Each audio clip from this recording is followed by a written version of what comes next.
4, 3, 2, 1.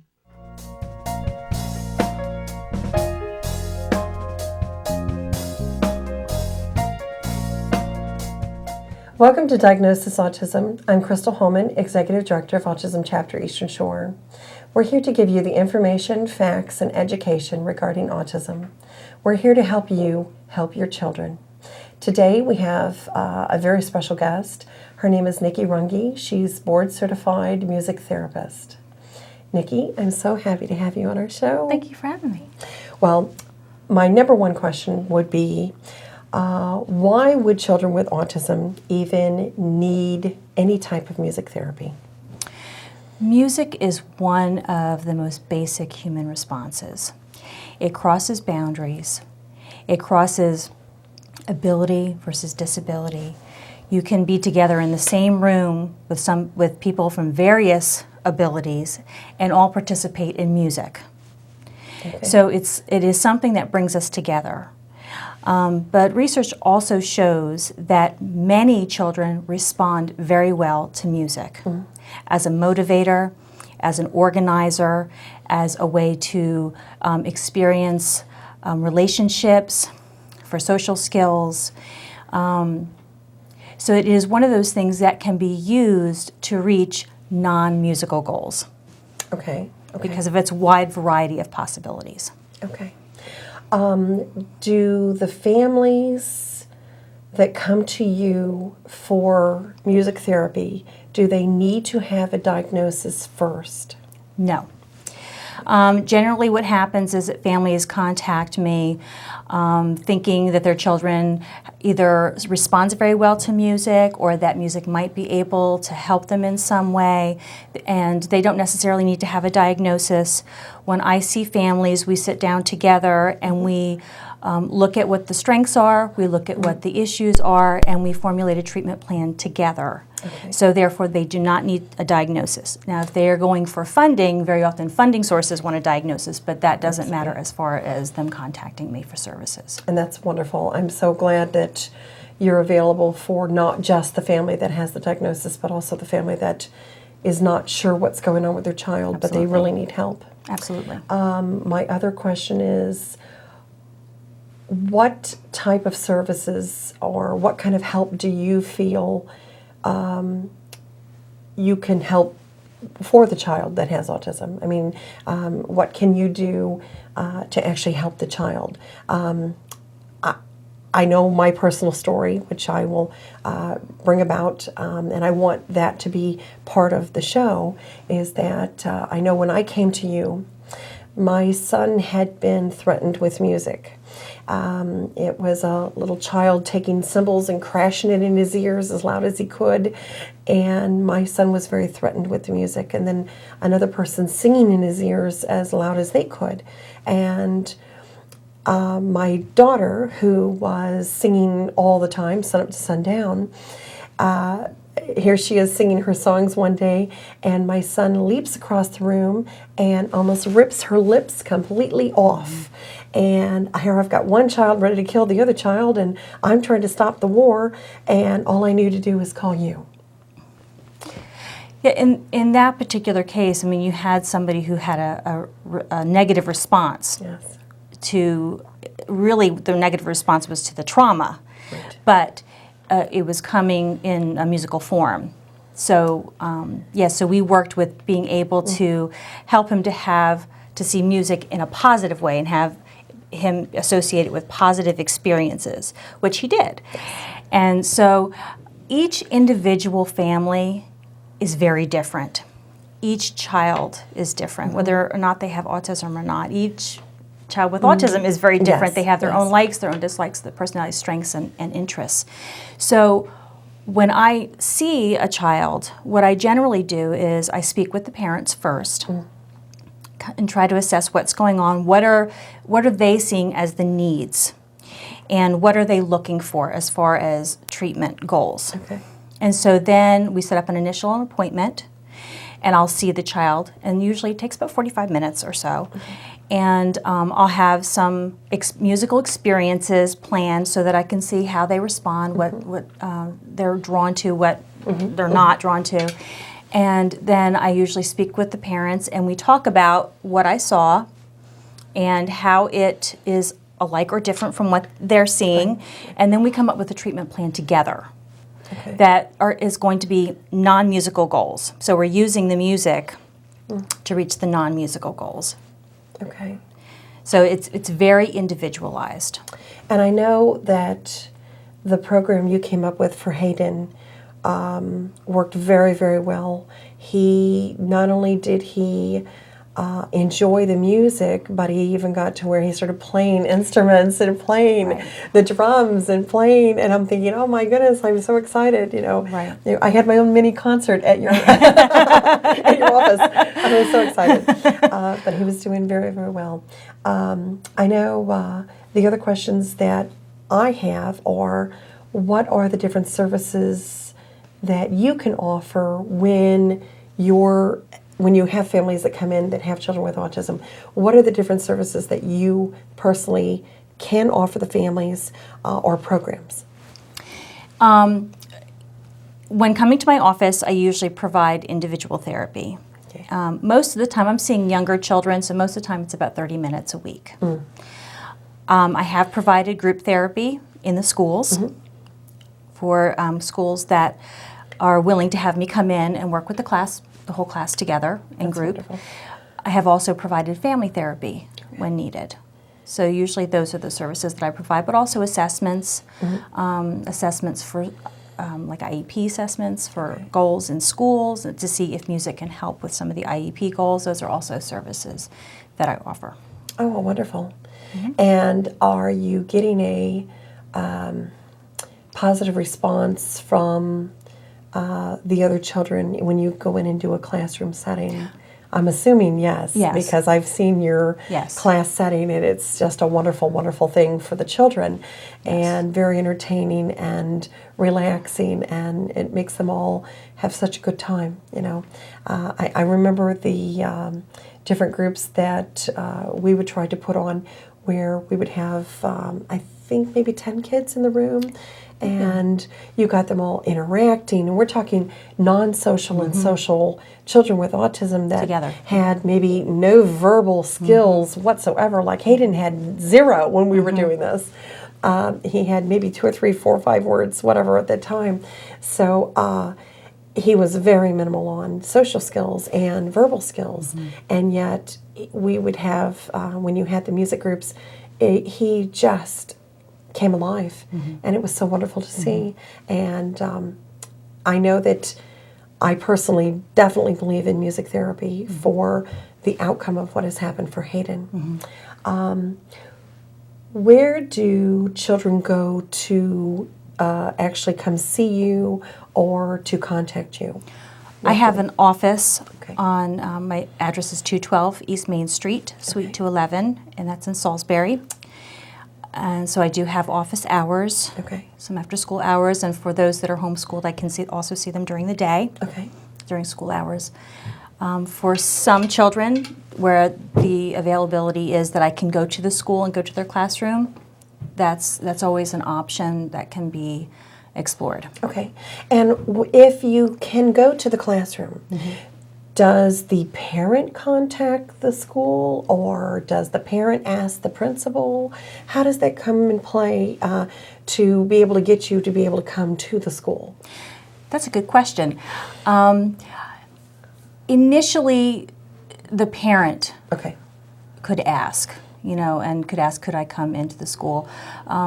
If parents are not comfortable with that, then they can always contact me, and I can approach the principal and the teacher to see if that would be a possibility as well. Okay, wonderful. There's also, I know we had talked a little bit about New Transitions, which does provide wraparound services, and they have care coordinators that are assigned to each family. And so very often I've been able to get into the school through the care coordinators, because they act as a liaison between the families and the practitioners in the school. Wonderful. And I do know, as far as funding, that Developmental Disability Administration also can sometimes have funding for music therapy, and our certified board music therapy. And I know that through the progress of Hayden, not only has it been absolutely tremendous for him to be able to come to you and understand that music is a wonderful, relaxing joy, and to be able to appreciate music and the sounds of the music and not be afraid. But he's actually at a level now where not only is he understanding it, he's home. Of course, my daughter sings and he sings, and they both like to hum. And I literally tell people I own two hummers. It's Hope and Hayden, and they're humming through the house all day long. But he loves music now. Just from the classes that he took from you, he has such an appreciation. It's just overwhelming, and he's to the point now that he wants to get on stage at church with the microphone and sing, and we're just in awe over this. But he's come a long way, but he has really truly recognized that music is emotional and calming and relaxing and moving, and which makes it very great for my home, considering my daughter's a singer. Yes. And it made it very... He's not trying to rip her lips off Right, anymore. and no more. They have a good relationship. He allows her to sing all the time, and he accepts it, and he seems like he really loves it. And for him to repeat some of the songs that she's singing, it's just such a joy for me. So our life has changed in such a positive way because of music therapy. And I know that when the parent first comes, a lot of them are saying, "Oh, well, my child can deal with music. There's no issue with music." But I did not know that my son even had an issue with music. What if you had to say for the parent, how can they tell if their child has an issue with music? Well, it's not always an issue with music either. Sometimes it's they may have a problem with loud sounds. And that's right. or, the sound sensitivity or sensory processing. And I know sometimes people have shied away from music therapy because they think, oh, my child has to wear headphones because he can't handle the loud sounds. Or that is, those are the types of kids that I would like to see, because of the inherent qualities in music, it helps those with sound sensitivities to be able to process that auditory information. It helps them to be able to organize it, to make sense of it, so that it's not so scary. Right. Because music is repetitive, it's predictable, and I've even had sessions where children have had to start outside of the room and slowly move them into the room, and then after so much time goes by, then we get them playing the instruments and listening to music and moving. And because I do use a lot of live music making, so the children have control over actually what they're doing and control over the sounds. But sometimes it's an issue it's a behavioral issue. Sometimes it's more of a socialization issue or a communication issue. My child is not nonverbal. The literature also shows that very often children with autism will sing before they speak. Yes. They've got so many, even sing to teach, and I had to use Right. I had to use many songs. I even remember talking to you about, okay, how am I supposed to get an English lesson into singing it? So what song can I use? And it There's a song for everything. Yes, there is. It really is. Yes, even pick up potty time. It's bath time. Well, we can do. Yeah, it's amazing, and it truly does help ease the child. It helps educate the child. And the funniest part of all, I mean, here my daughter is almost 18 now, and she's remembers all these little songs that I was singing for Hayden, and she now when she like watches kids or helps out with the nursery or whatever with the children, she's singing to make them all clean or do something or do Those their transition alphabet. songs are the and best. the moms are like, "Oh, this is so great! Where did you learn these songs? Are these on CD?"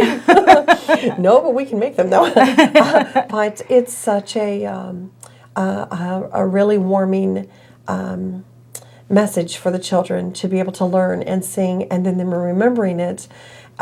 Even for Hayden, there was one specifically that we took a little pretend frying pan, and I put the wooden alphabet A through Z in it, and we would sing "Cooking Up Some Letters," and literally cooking up some letters. What do you see? I'm not sure. You have to tell me. And you hide. We took off the lid of the pot, and he'd go, "Hey!" But he was so excited because we'd make the song real slow at first, because we went by the affect of the child. And the affect is, of course, I know you know, but if the child's very hyper and loud, then I went to a whisper. And if the hot child is very whispering and barely talking, then I was loud and exciting, trying to get him to come up to the level that he needed to be. And when he was at that low, I was like a circus show and having it such a good time. And people would be looking at me like, "Oh, she's just wild here, trying to teach Hayden," but it worked, and that's all I cared about, is what was working for my son. And from that day on, after he worked with you, everyone in the house is allowed to sing, unless they're off key, and then he does tell them that's not right.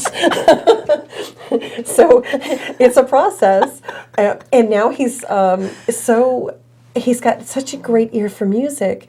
He can tell us when we're doing it wrong. So that's really good. We're very pleased over this. Good for him. The other question is, your services are not just tailored to autism. Correct. Can you explain a little bit more? I have experience working with children as young as toddlers, 18 months, all the way to the elderly. So, and ranging anywhere from developmental disabilities to major mental illness. So, much of my experience has been with child and adolescent mental health. Okay.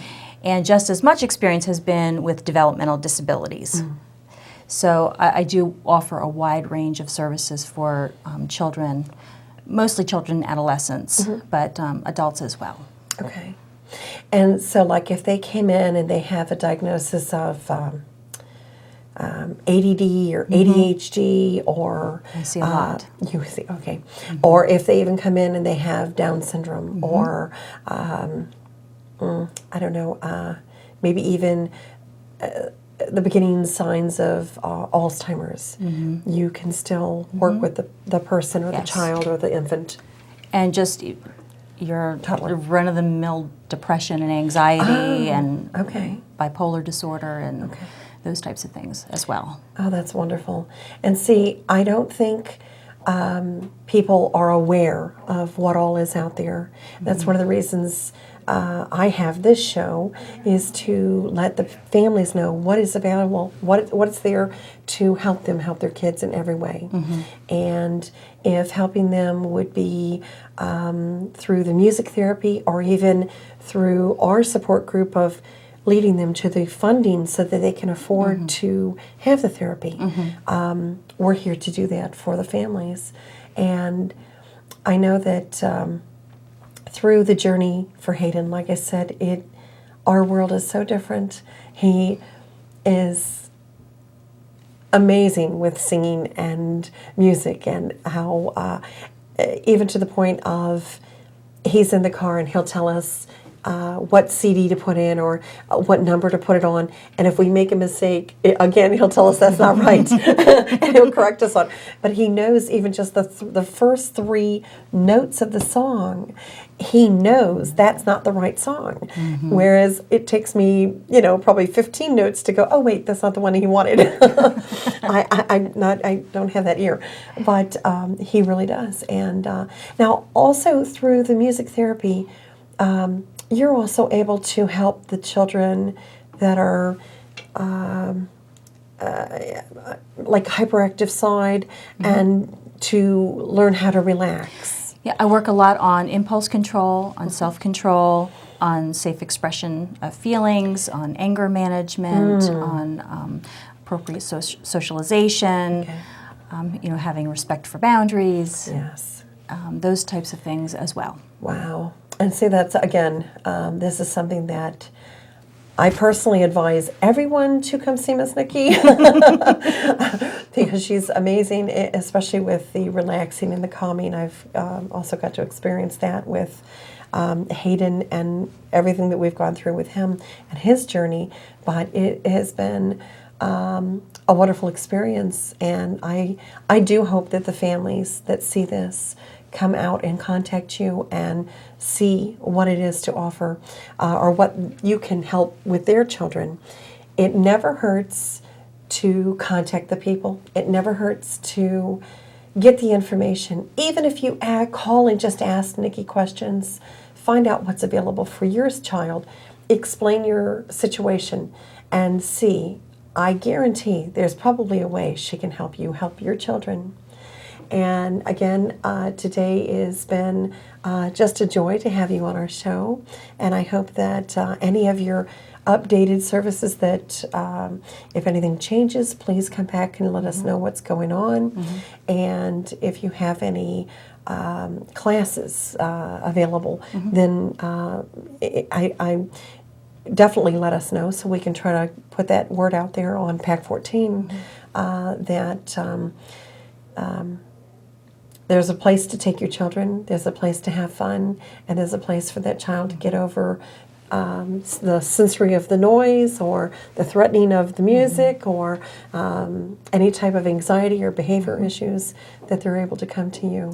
Well, let me give a few resources. Well, first of all, let me give my phone number, which I didn't do before. It's 443-523-4976 Okay. if people want to contact me directly. And if people have any more questions about music therapy and autism, or actually music therapy in any disorder, they can go online to the website for American Music Therapy Association. That's www.musictherapy.org. Wonderful. And they can just click on frequently asked questions or music therapy facts, and that will lead you to where you can have some questions answered and you can do some more research for yourself. Wonderful, wonderful. Again, I thank you so much for coming out. Thank you so much. And I would like to say, please stay tuned again for our next show. We will always have the facts, information, and education to help you help your children. And again, I'm Crystal Holman, Executive Director of Autism Chapter Eastern Shore, and you've been watching Diagnosis Autism, and we're so pleased to have PAC 14 a sponsor of our show. Thank you so much, and we'll see you next time.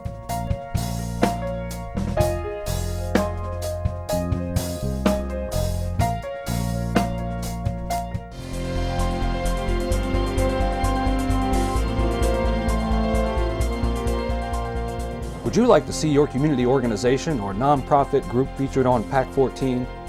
To get started, contact us at 410-677-5014 or visit our website at www.pac14.org. PAC 14 is a great way to connect with your community.